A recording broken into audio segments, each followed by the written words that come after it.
21 de septiembre de 1327. Tras los fríos y silenciosos muros del castillo de Berkeley, un rey aguarda encadenado. Una vez coronado por Dios y coronado en oro, Eduardo II yace ahora destrozado, su cuerpo magullado, su dignidad despojada. En la oscuridad de la noche, dos hombres entran en su celda. No llevan espada ni veneno. En cambio, traen un cuerno y un hierro al rojo vivo. Lo que sigue no es una simple ejecución, es una muestra de crueldad simbólica, una muerte forjada para no dejar herida, pero que habla por sí sola. Sus gritos son ahogados, su cuerpo intacto, su alma arrancada de él por el fuego y el silencio. Al amanecer, Inglaterra no tiene rey, solo un cadáver, contorsionado en agonía, y una historia que atormentará la historia. Pero, ¿era verdad o leyenda?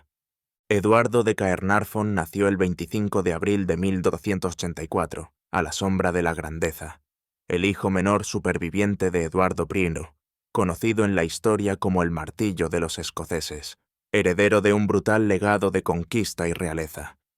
Pero desde su infancia, quedó claro que este príncipe no reflejaría al padre que llevaba su nombre. Mientras que Eduardo I era férreo, marcial y temido, su hijo era gentil, curioso, y se sentía atraído por los placeres de la vida lejos del campo de batalla. Prefería la natación a la esgrima, las artesanías a las cruzadas. Se relacionaba con los trabajadores, trabajaba junto a los campesinos y disfrutaba de la compañía de aquellos por debajo de su posición. Para el rey, esto no era inocencia, sino debilidad. Disgustado por la dulzura de su hijo, Eduardo I se volvió cada vez más cruel. En un infame arrebato, le arrancó mechones de pelo del cuero cabelludo, furioso de que el príncipe se atreviera a pedir un título real para su compañero favorito, el joven noble gascón Piers Gaveston. Entre ellos se extendía un abismo de expectativas y decepción. Se construían imperios con sangre y acero. El otro un día perdería a uno con silencio y amor. La semilla de una tragedia no se sembró en la traición, sino en la diferencia. Era todo lo que el joven Eduardo no era: audaz, ingenioso, magnético. Piers Gaveston, un caballero de modestos orígenes gascones, entró en la casa del príncipe como compañero. Pero lo que comenzó como amistad pronto se convirtió en algo mucho más peligroso. Los cronistas lo llamarían más tarde un vínculo inconmensurable, un pacto de amor indisoluble. Ya fuera un ideal caballeresco o una pasión prohibida, su intimidad pronto consumió la corte inglesa. Cuando Eduardo I exilió a Gaveston, con la esperanza de romper el vínculo, el futuro rey juró traerlo de vuelta, y lo hizo al primer aliento de libertad. Al ascender al trono en 1307, Eduardo II llamó a Gaveston de inmediato, otorgándole el título de conde de Cornualles, una dignidad tradicionalmente reservada a la sangre real. Peor aún, Gaveston fue colmada de regalos, influencia, y tuvo un papel en la propia coronación, portando la corona de San Eduardo, desafiando abiertamente el protocolo nobiliario. La corte se escandalizó. La reina Isabel de Francia fue humillada. Sus joyas, regaladas por Eduardo, se encontraron en posesión de Gaveston. La nobleza, furiosa, vio no a un rey, sino a una marioneta sumida en el deseo. Para 1312, su furia se tornó letal. Gaveston fue secuestrada por señores rebeldes, burlada y masacrada junto a un tranquilo camino. Un amante, quizás. Una amenaza, sin duda. Una advertencia, sin duda. Tenía apenas 12 años cuando llegó a Inglaterra. Princesa de Francia, hija del formidable rey Felipe IV, ofrecida en matrimonio para asegurar la paz entre coronas rivales. Isabel de Francia era joven, pero comprendía su papel: convertirse en reina de Inglaterra, consorte de Eduardo II y madre de sus herederos. Pero desde el momento de su boda en 1308, quedó claro que no había entrado en un matrimonio, sino en un triángulo amoroso. Eduardo prodigó su atención no a su novia, sino a Piers Gaveston. Durante las festividades de la coronación, Isabel fue ignorada mientras su esposo se aferraba a su favorita. Incluso se rumoreaba que las joyas destinadas a su regalo de bodas habían sido cedidas a Gaveston, un insulto privado que se hizo dolorosamente público. La corte susurraba. Los enviados extranjeros arqueaban las cejas, e Isabel, una reina niña en una tierra extraña, tragó el primer trago de la humillación que definiría sus primeros años de reinado. A los ojos de su esposo, era una obligación política. A los suyos, era una reina sin poder, sin dignidad y, cada vez más, sin lugar. Las semillas del resentimiento se arraigaron pronto. Y a medida que las obsesiones de Eduardo se profundizaban, también lo hacía la determinación de Isabel. Una reina humillada, como aprendería la historia, nunca es solo una víctima.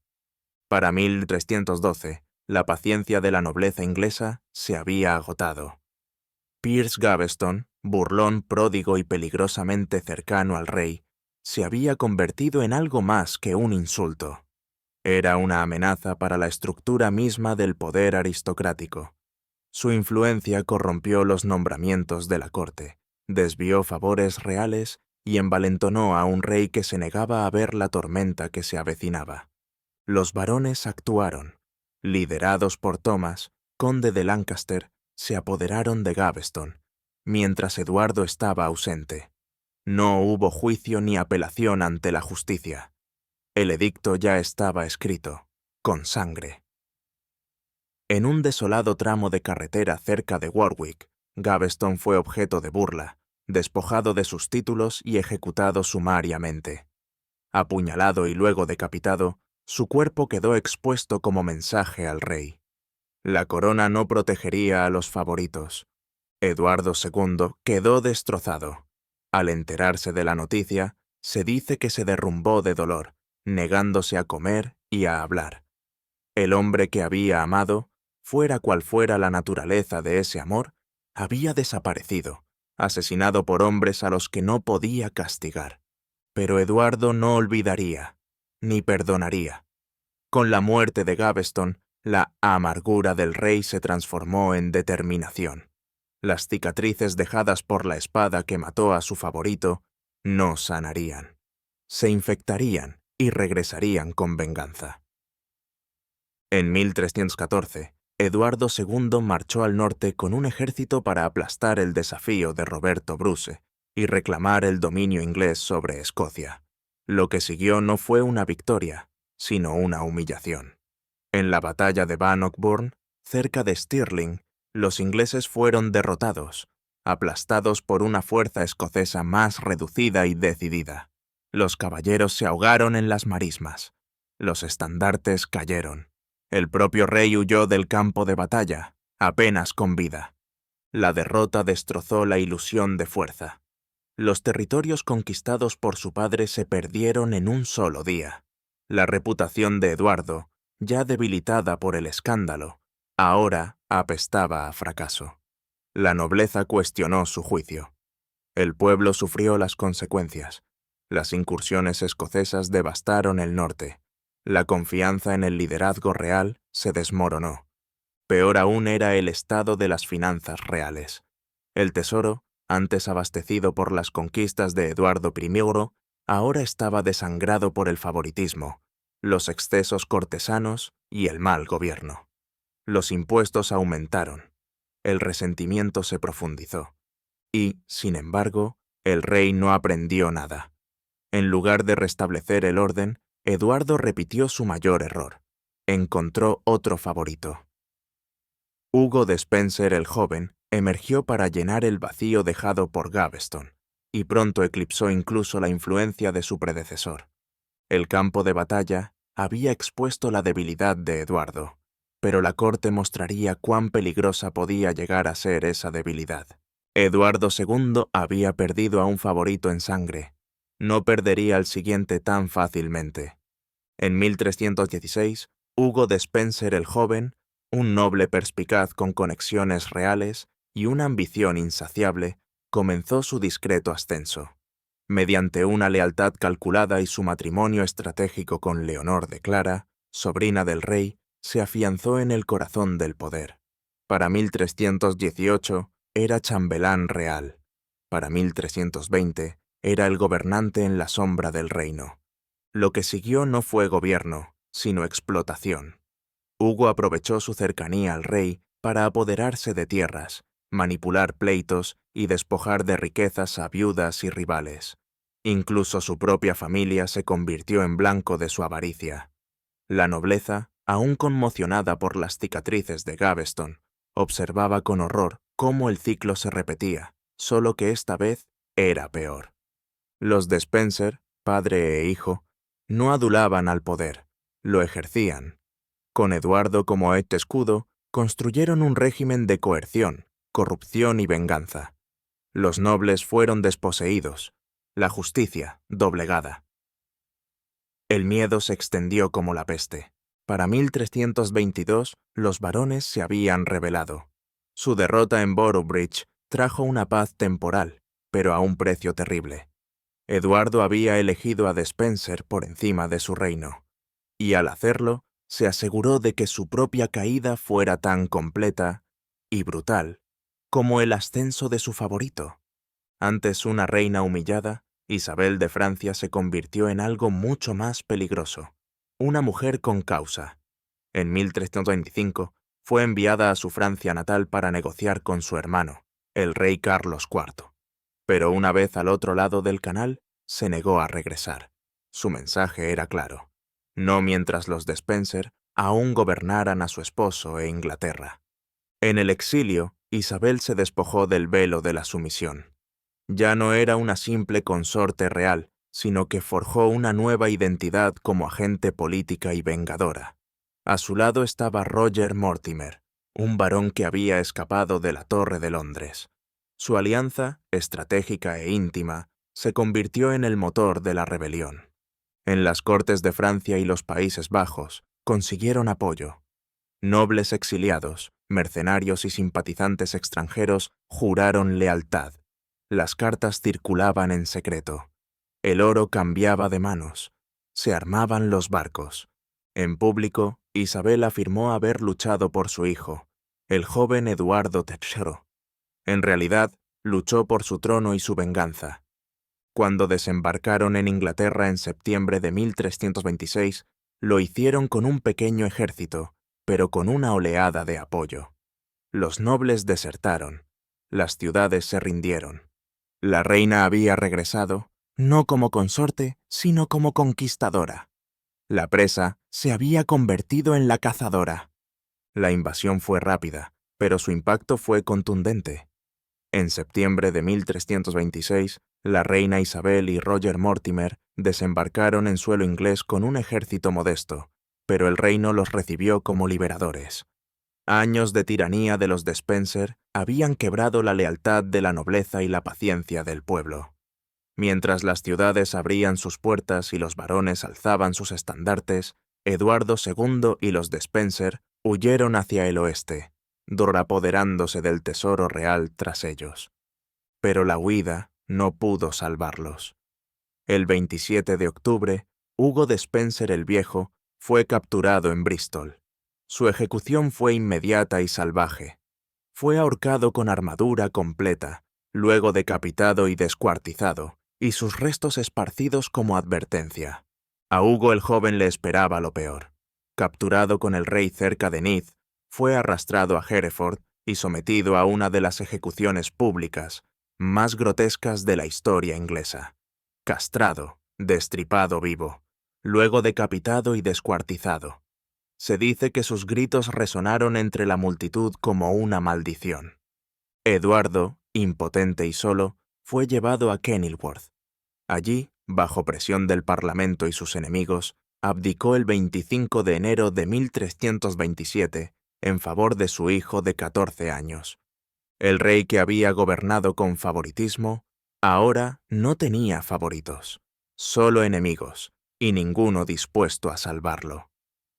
Tras su abdicación forzosa, Eduardo II dejó de ser rey y se convirtió en una carga. Despojado de su corona, su dignidad y sus defensores, fue trasladado bajo fuerte custodia al castillo de Berkeley. Allí, tras gruesos muros de piedra y puertas de hierro cerradas, comenzó un lento descenso no hacia la muerte, sino hacia algo más cruel, la supresión. Al principio, su encarcelamiento fue moderado. Se le permitieron sirvientes, modestas comodidades y cartas. Pero la presencia del recuerdo de Hugh Despenser aún se aferraba a él, y para sus captores, eso era intolerable. A medida que circulaban rumores de planes de rescate, sus condiciones empeoraron. Lo mantuvieron en la miseria, expuesto al frío y privado de contacto humano. Se dice que sus captores, Sir John Maltravers y Sir Thomas Gurney, lo sometieron a humillaciones, lo obligaron a cabalgar sin pantalones, permitieron que las alimañas infestaran su ropa de cama y le negaron incluso la higiene más básica. Su nombre real ya no significaba nada. No era un huésped, era un fantasma en espera. El hombre que una vez estuvo envuelto en armiño y coronado en oro, ahora vivía en silencio, con la mente desmoronándose. No habría juicio ni audiencia final, solo susurros en los pasillos y una muerte inminente. Para un rey que una vez gobernó por el deseo, su prisión estaba diseñada para destruir su propia identidad. La noche del 21 de septiembre de 1327 está grabada en la leyenda, pero envuelta en silencio. En lo más profundo de su ser, dos hombres supuestamente entraron en la celda de Eduardo II en el castillo de Berkeley. No llevaban espada ni veneno. Lo que trajeron fue algo más oscuro: un tubo de cuerno y un hierro al rojo vivo. Según crónicas posteriores, inmovilizaron al exrey bajo almohadas, ahogaron sus gritos e introdujeron el instrumento de tortura en su cuerpo, quemándolo desde dentro, sin dejar heridas visibles. Fue un asesinato envuelto en simbolismo, destinado a castigar no solo al hombre, sino también al pecado que sus enemigos creían que encarnaba. ¿Pero ocurrió? Ningún registro contemporáneo describe el método. La macabra historia aparece décadas después, en la crónica de Geoffrey Le Baker, un texto escrito bajo un rey ansioso por demonizar a los asesinos de su padre. Para algunos historiadores, el relato huele a teatro político, no a verdad. Abundan otras posibilidades: asfixia, inanición o incluso simple negligencia. Algunos van más allá, sugiriendo que Eduardo escapó, fue reemplazado por un cadáver y vivió el resto de sus días como ermitaño en el extranjero. Lo que sabemos es que se enterró un cuerpo, se erigió una tumba y nació una leyenda. Sea verdad o invención, la muerte de Eduardo II sigue siendo uno de los enigmas más inquietantes de la historia. En 1330, 3 años después de la supuesta muerte de Eduardo II, llegó una carta a la corte de su hijo, Eduardo III. Provenía de un sacerdote italiano llamado Manuel Fieschi y contenía una afirmación asombrosa. Eduardo II no había sido asesinado en el castillo de Berkeley. Había escapado. Según la carta de Fieschi, un sirviente había muerto en su lugar. El exrey huyó a través de Irlanda y Francia, estableciéndose finalmente en Italia, viviendo humildemente como ermitaño. La carta incluso describía un encuentro secreto entre padre e hijo años después, no registrado ni probado, pero sugerente. Los historiadores siguen divididos. Algunos la descartan como ficción política, elaborada para desestabilizar el régimen de Mortimer o aliviar la culpa de Eduardo III. Otros señalan pruebas circunstanciales, avistamientos de un galés en cortes europeas e inconsistencias en los registros funerarios. Lo que ofrecía la carta de Fieschi no era solo una teoría, era esperanza, leyenda e intriga política, todo en uno. De ser cierta, reescribiría la muerte de un rey. De ser falsa, solo profundizaría la sombra que ya se cernía sobre aquella fatídica noche en Berkeley. El 20 de diciembre de 1327 se celebró un funeral real en la abadía de Gloucester. El cuerpo, quienquiera que fuera su verdadero dueño, fue embalsamado, adornado y sepultado bajo una efigie de alabastro ornamentada. Eduardo II, muerto o desaparecido, se había transformado en memoria. La tumba era magnífica. Mostraba el rostro de un rey sereno, inmaculado por la tortura, impoluto por el escándalo. Ningún atisbo de humillación ni horror, solo dignidad tallada en piedra. Se convirtió en un lugar de peregrinación, un monumento real envuelto en silencio. Políticamente, el entierro cumplió un propósito. Cerró el libro sobre una cuestión peligrosa.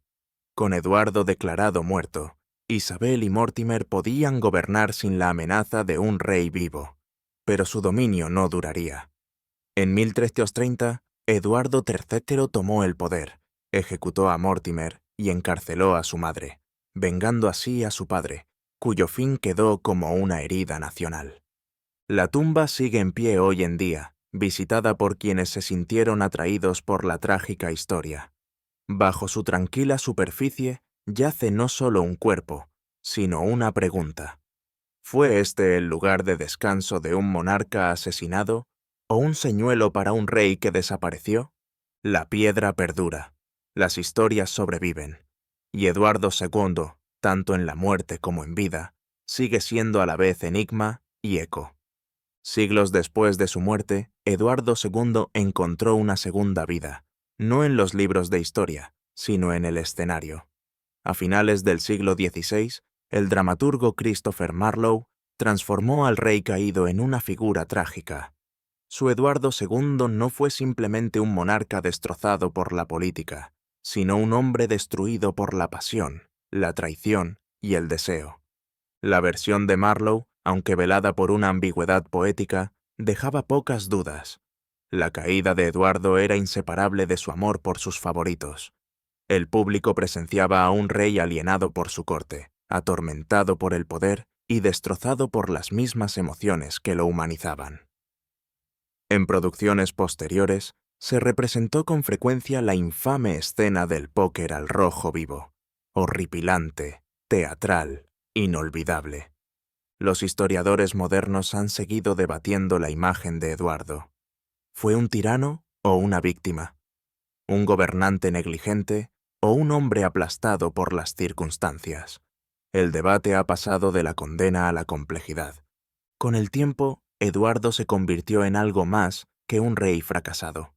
Se convirtió en un símbolo, una figura sobre la que generaciones proyectaron sus miedos, prejuicios y su comprensión cada vez más compleja del amor, el poder y la legitimidad.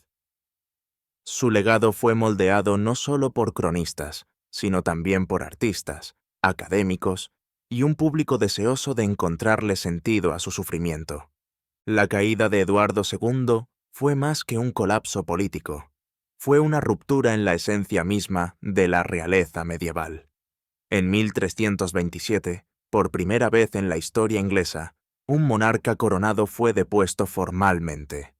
El derecho divino de los reyes, antaño inexpugnable, había sido desafiado no por invasores extranjeros, sino por su propia esposa, los nobles y el parlamento.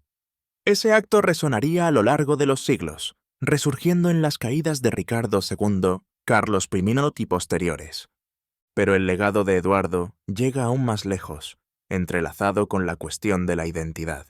Sus estrechas relaciones, posiblemente románticas, con Piers Gaveston y Hugh Despenser, se convirtieron en motivo de escándalo durante su vida, y durante siglos, el lenguaje de su caída estuvo impregnado de acusaciones de amor contra natura y fracaso moral. Su sexualidad, real o percibida, se volvió inseparable de su caída política. Esta combinación de lo queer y la catástrofe se convirtió en una narrativa recurrente en la historia europea. El destino de Eduardo II contribuyó a forjar un patrón cultural. La desviación de las normas sexuales en los círculos de poder conduce inevitablemente a la ruina. Sin embargo, con el tiempo, las perspectivas cambian. Hoy, Eduardo es reconsiderado no como una caricatura del fracaso, sino como una figura humana, trágica, compleja y adelantada a su tiempo. Su legado no se trata solo de lo que perdió, sino de lo que su historia continúa revelando.